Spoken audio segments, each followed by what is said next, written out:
Cerita diawali dengan memperlihatkan beberapa orang yang sedang melakukan transaksi narkoba di sebuah bangunan terbengkalai, di mana hal itu ternyata adalah sebuah rencana yang dilakukan polisi untuk menangkap salah satu bandar besar yang selama ini sedang dicari-cari oleh polsek setempat.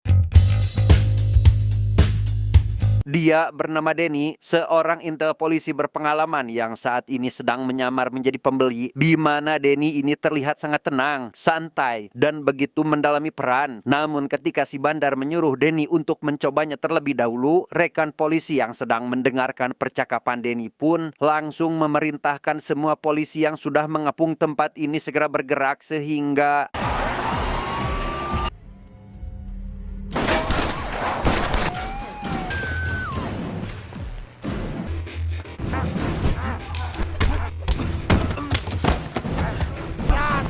tepat ketika seluruh pasukan sedang menangkap satu-satunya bandar yang mencoba melarikan diri, Denny terlihat sedang mencoba menangkap bos bandar narkoba tersebut, di mana ketika mereka berdua sedang bertarung, Denny berhasil menangkap si bos yang tak sengaja hampir saja jatuh dari ketinggian, tetapi Pull the fuck up, man!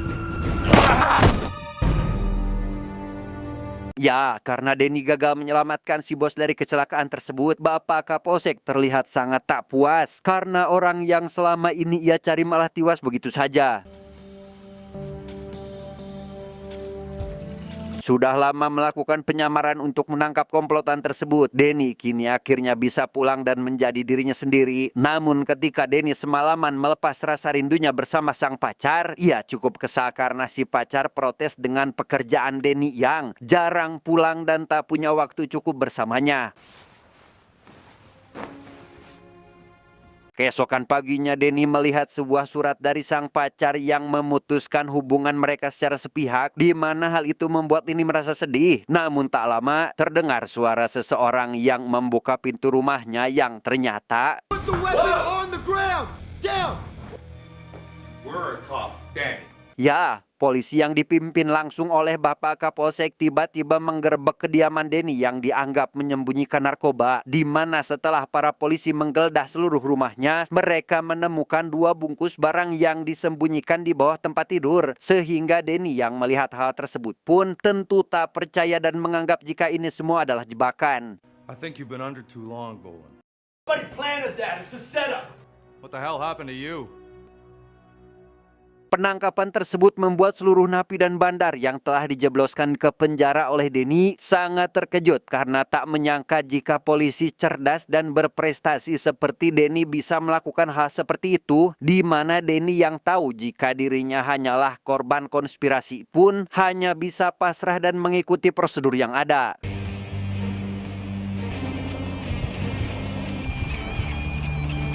Karena tingkat kriminal yang dituduhkan kepada Denny sangat berat, ia ditempatkan di penjara Blackwater atau penjara yang letaknya sangat jauh dari pemukiman yang khusus untuk menahan para napi kelas kakap. You are no longer in the United States of America. Sama seperti napi lainnya, Denny diperlakukan layaknya seorang napi dan tidak mendapat kemudahan apapun hanya karena ia merupakan mantan pejabat, Pak, seperti di negara Konoha yang selalu membeda-bedakan hukum hanya berdasarkan jumlah sogokan yang masuk ke kantong para sipir. Because for some of you, this place is the end of the line. Move out now. Di dalam sel, Denny ditempatkan bersama dengan seorang pria tua yang sudah lama mendekam di dalam penjara bernama Irving. Irving ini merupakan mantan pelatih kungfu yang tak memiliki teman sama sekali di penjara ini karena kepribadiannya yang suka menyendiri dan tertutup kepada semua orang. Used to fight. Don't touch my shit, cop. Tak lama, datang seorang sipir bernama Kirikman yang merupakan tangan kanan kepala tahanan. Ia ditugaskan untuk menjemput Denny dari sel dan segera membawanya ke hadapan kepala tahanan yang ingin sekali bertemu karena ada sesuatu yang harus mereka bicarakan. Dia bernama Burke, kepala sipir yang bertanggung jawab atas semua tahanan yang dikurung di dalam penjara Blackwater. Ia dikenal sangat tegas dalam menindak tahanan yang membuat masalah dan sengaja memanggil Denny untuk memperingatkannya agar tidak membuat masalah dengan tahanan lain. Salah satunya Vargas yang pernah menjadi seteru abadi Denny sebelum dijebloskan ke dalam penjara. Is that understood? Yes, Warden. Excellent. Selesai berbicara dengan Burke, Denny kemudian dibawa ke dalam ruangan interogasi untuk dipukuli, disiksa hingga babak belur sebagai sambutan hangat karena telah bergabung dengan tahanan penjara Blackwater.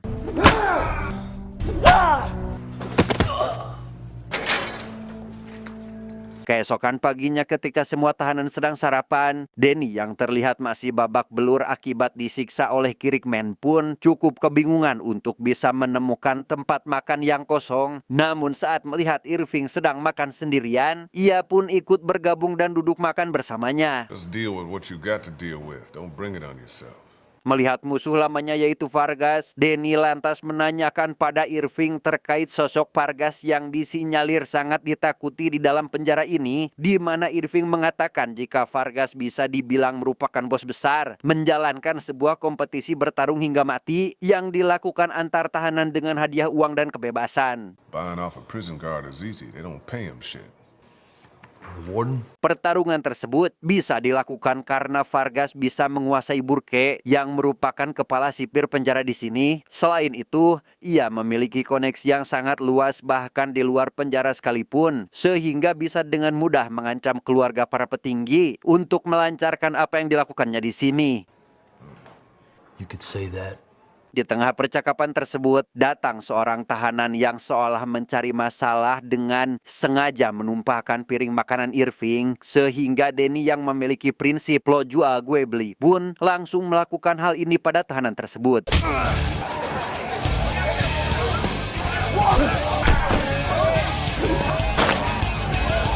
Setelah pertarungan itu, kini Denny mulai dikenal oleh tahanan lain sebagai mantan intel polisi yang cukup mahir bertarung, di mana orang yang dikalahkan oleh Denny adalah salah satu anggota kelompok geng hitam atau kelompok yang dipimpin oleh orang bernama Rollins yang saat ini sedang memberikan peringatan kepada Denny. That's your only warning, Big.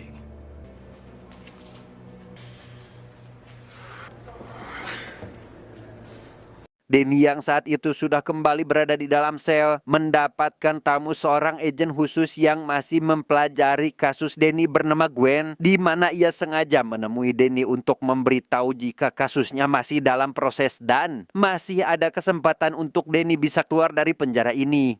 I would never, ever shame my family. I will do everything I can to clear your name. Di sisi lain, Vargas yang saat itu sedang asik bermain catur didatangi oleh Rollins dan semua anak buahnya untuk meminta jatah hasil dari beberapa taruhan yang sudah dilaksanakan. Namun karena Vargas tak ingin rugi dengan memberikan sebagian keuntungannya pada geng hitam, ia pun menolaknya dan membuat Rollins marah sehingga Mates might be making a break for it. Tell me, Mr. Vargas. ya, meskipun Rollins menang jumlah dibandingkan Vargas, ia tetap tak bisa berbuat apa-apa karena Vargas menguasai seluruh penjara, termasuk Kirkman yang setia melayani dan melakukan apapun atas perintah dari Vargas.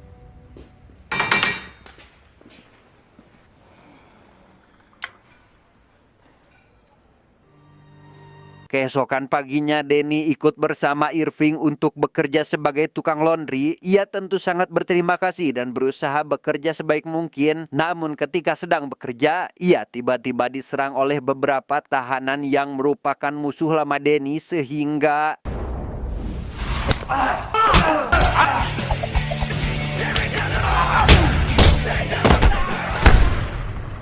selesai mengalahkan para tahanan tersebut, Denny terlihat cukup khawatir karena takut para sipir tahu jika ia berkelahi dengan tahanan lain. Namun Irving mengatakan jika hal itu tak akan terjadi karena sebelum menyerang, mereka telah menutup CCTV terlebih dahulu dengan handuk.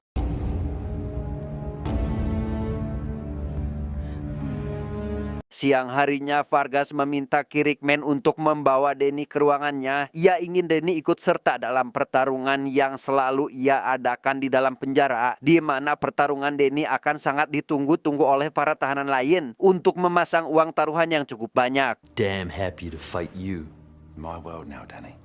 Karena Denny tak memberikan keputusan dan lebih ke menolak permintaannya, Vargas langsung memerintahkan anak buahnya untuk melakukan sesuatu kepada Denny agar ia bersedia bertarung di dalam arena yang telah dipersiapkan.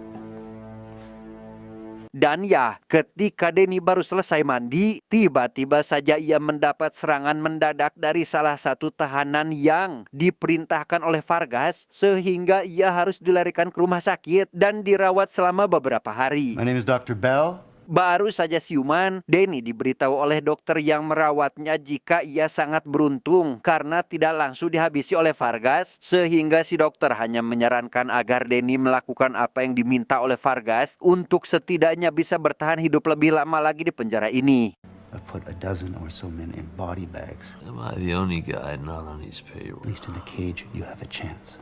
Cara tersebut rupanya berhasil membuat Denny mengiyakan apa yang diminta oleh Vargas, yaitu melakukan pertarungan dengan para tahanan lain. Sehingga setelah Vargas mengkonfirmasi jika Denny bersedia melakukannya, ia pun segera menyebar informasi kepada seluruh tahanan dengan cara seperti ini.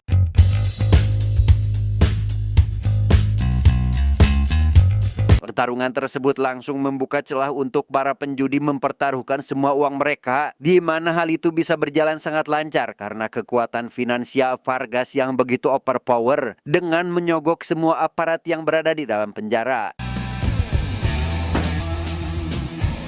Dan tibalah malam di mana pertarungan Denny akan dilaksanakan. Kirikmen yang bertugas ibaratnya sebagai penjual karcis pun berkeliling sel untuk menarik uang para tahanan yang berniat untuk menyaksikan pertarungan tersebut. Money talks, bitch. Di arena pertarungan terlihat Denny sudah berada di dalam ring bersama dengan lawan yang akan bertarung dengannya. Sementara Vargas yang bertindak sebagai juri sekaligus wasit pun mengatakan jika peraturannya hanya bertarung sampai ia menghentikannya atau sampai ada salah satu petarung yang tewas di arena.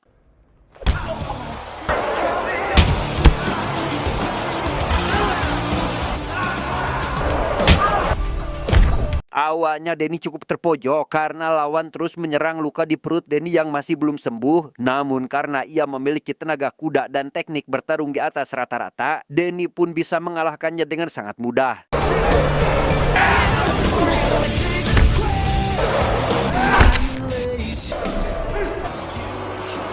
Atas kemenangan tersebut, Vargas diberikan seslop rokok sebagai hadiahnya, di mana hal itu menjadi pertanyaan Denny bagaimana Vargas mendapatkan uang untuk membelinya, sehingga Irving yang sudah lama berada di sini pun mengatakan jika Vargas memiliki uang dari hasil pertarungan yang diadakan di sini. Tak hanya itu, Vargas juga memiliki jaringan narkoba yang sangat luas yang bisa ia kendalikan dari dalam penjara ini. Mendengar hal itu, Denny terlihat sangat terkejut dan langsung menceritakan semua informasi tersebut pada Gwen. Ia curiga jika Vargas lah orang yang telah menjebaknya, bukan tanpa alasan. Dulu Vargas merupakan pimpinan geng kriminal paling besar sebelum Denny berhasil menjebloskannya ke penjara, sehingga Vargas yang masih memiliki koneksi dengan kelompoknya itu pun bisa dengan mudah menyusun siasat untuk menjebaknya. Vargas practically owns Blackwater. The guards, even the warden, look the other way. Atas kecurigaannya itu, Denny meminta Gwen untuk mencari informasi dan memeriksa semua jalur transaksi yang telah Vargas lakukan, di mana ia tahu jika Vargas telah melakukan pencucian uang dari hasil bisnis obat terlarang yang harus segera Gwen selidiki sebelum Denny tewas di dalam penjara ini. Vargas went down for murder, and the list goes on. Okay, I'll see what I can dig up.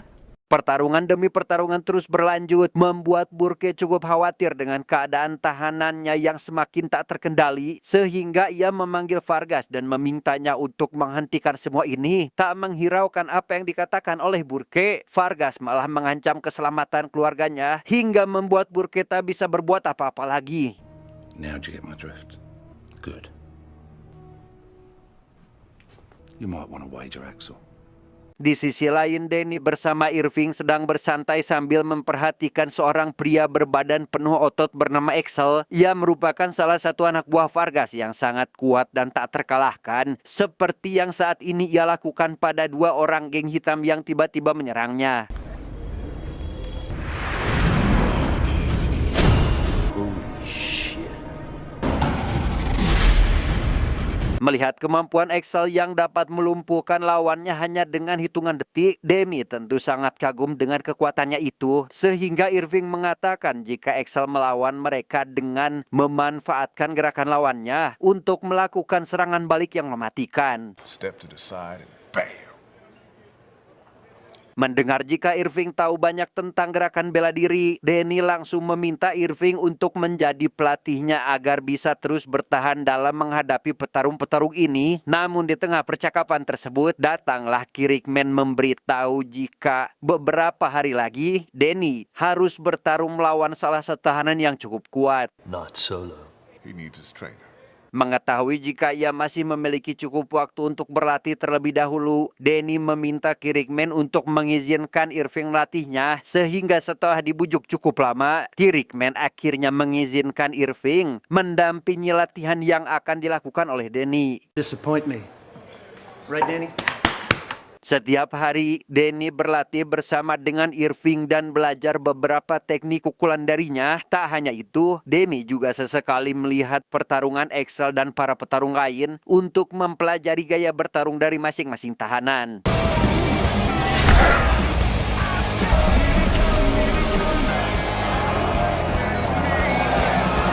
Setelah melihat pertarungan beberapa tahanan yang sangat kuat, Danny makin semangat untuk berlatih teknik dan strategi baru dari Irving agar bisa mengimbangi kekuatan atau bahkan bisa mengalahkan lawannya nanti.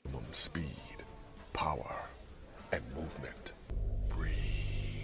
Selalu bersama setiap hari, Irving mulai terbuka dan mengatakan kepada Danny jika ia memiliki rencana untuk kabur dari penjara ini, di mana sekitar 10 tahun lalu, Irving tak sengaja menemukan sebuah lubang di salah satu ruangan yang terus ia perbesar dan rahasiakan sampai saat ini. When are you gonna make a break? I'm just waiting for the right moment. Ketika sedang akan tidur, Danny menanyakan terkait gym atau tempat latihan Irving setelah dirinya di penjara. Irving menjawab jika awalnya gym tersebut akan ia berikan kepada anak perempuannya yang mungkin seusia dengan Danny bernama Elisa. Namun karena Irving malah di penjara, gym tersebut kemungkinan besar sudah disita dan hanya berharap bisa keluar dari sini untuk menemui anak dan cucunya di kota. You got your cash somewhere secure, I trust. Dan tibalah waktu di mana pertarungan akan dilaksanakan. Kirkman menjemput Danny untuk segera memasuki arena pertarungan. Dengan disaksikan langsung oleh Vargas, Danny pun dengan cukup mudah menghajar hingga mengalahkan lawannya itu.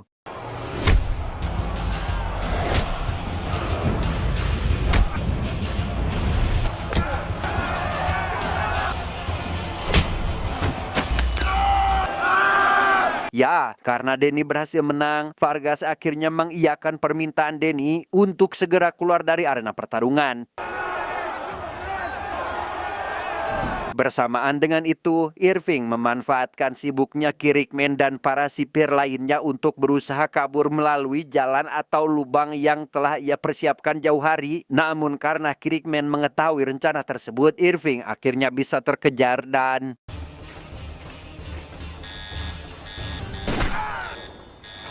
melihat Irving ditembak mati oleh Kirkman, Danny yang saat itu bisa lolos dari para penjaga pun terlihat sangat emosi namun tak bisa berbuat apa-apa, sehingga ia hanya bisa melihatnya dari kejauhan dan hanya bisa meratapi kematian sahabatnya itu. Ketika sedang berada di dalam sel, Danny tak sengaja menemukan sebuah catatan dari Irving yang berisi jika Danny berhasil keluar dari penjara, ia ingin Danny pergi melihat gym tempat latihannya dan menjamin hidup anak dan cucunya sebagai balas budi setelah ia membantu Danny di dalam penjara. My man. Di sisi lain, Gwen yang sudah mendapatkan beberapa bukti jika Vargas masih menjalankan kelompoknya dan sengaja menjebak Danny agar masuk penjara, ia membawa semua berkas tersebut ke atasannya untuk bisa lebih dipelajari lebih lanjut oleh pihak kepolisian. The ledgers are very clear as to who received. Leave these here with me. I'll look into it further. Danny yang saat ini sedang berlatih mandiri untuk melawan musuhnya dalam pertarungan dihampiri oleh Vargas dan anak buahnya, kemudian memberitahu jika malam ini ia harus melakukan pertarungan hidup dan mati melawan jawara penjara ini yang tidak lain dan tidak bukan adalah Excel.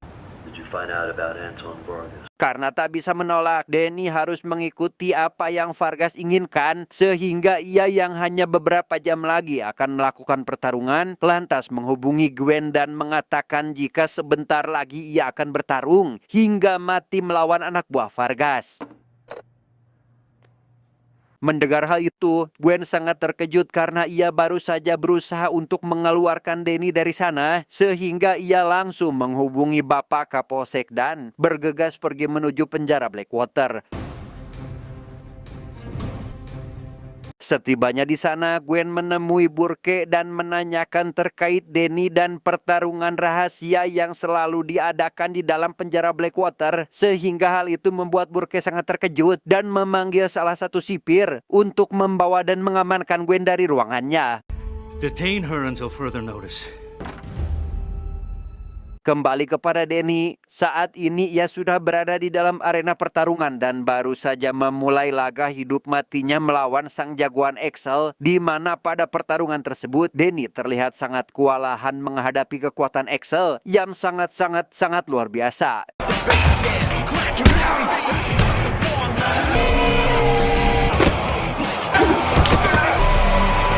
Tepat ketika pertarungan tersebut berlangsung, Burke mendapat berita dari bawahannya jika Bapak Kapolsek dan tim kepolisian tiba-tiba berkunjung ke penjara. Ia yang terlihat begitu panik pun lantas berniat untuk melarikan diri, tetapi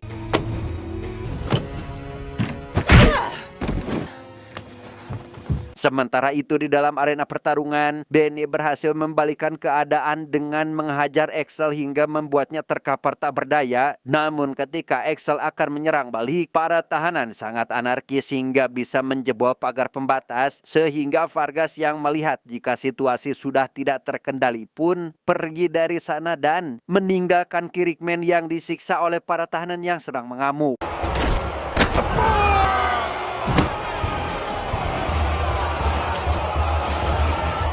Melihat Vargas kabur, Danny tentu tidak membiarkan hal itu terjadi, sehingga ia dengan cepat mengejarnya dan inilah yang terjadi. Sementara ia sedang melawan Axel yang masih melindungi Vargas, geng hitam yang dipimpin oleh Rollins rupanya malah membantu Danny dengan menghadang Vargas dan mengeroyoknya hingga tewas.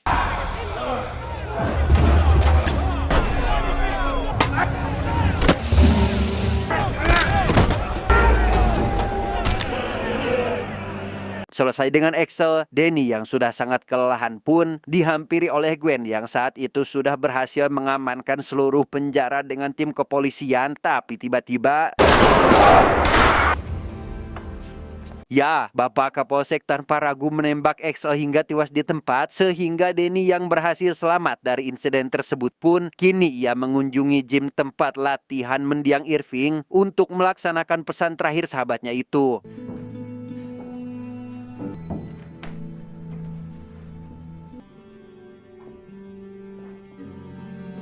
Tak menemukan sesuatu yang berharga, Danny merasa jika samsak yang ia pukul terasa berbeda dari samsak pada umumnya, sehingga karena penasaran, ia pun berusaha merobek samsak tersebut yang isinya berkat ribuan dolar yang disembunyikan Irving dalam samsak tersebut. Danny bisa pergi ke rumah kediaman anak Irving yaitu Elisa dan memberikan semua uang tersebut kepadanya.